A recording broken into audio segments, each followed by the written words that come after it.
Number 1. Cough with mucus. Two of the most common lung diseases are bronchitis and pneumonia.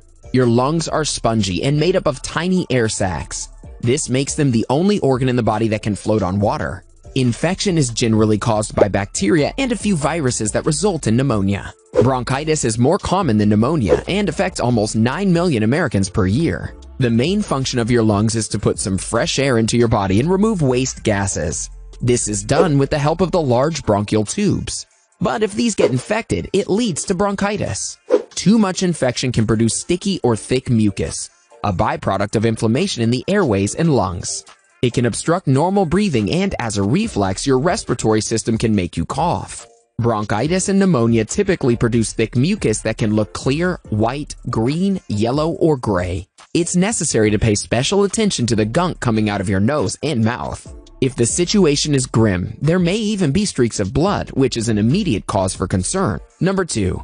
Stabbing chest pain. Too much pain in your chest while breathing deeply can also indicate severe infection. You may experience a combination of one or many symptoms during lung infections.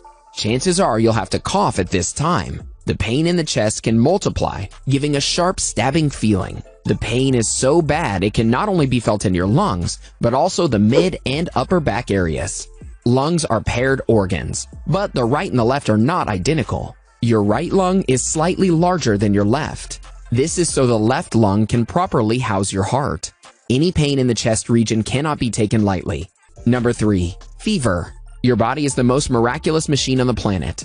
But just like a machine, it also gets overheated when it has to go that extra mile. When all the systems are functioning perfectly and everything's balanced out, your normal body temperature will typically range around 37 degrees Celsius or 98 degrees Fahrenheit. But when there's an infection in your body, it has to step it up. Fighting off infection puts a burden on your system by raising the temperature. If you have a bacterial lung infection, the temperature will typically be around 105 degrees Fahrenheit. You have to keep an eye on that thermometer reading that goes above 102 degrees Fahrenheit.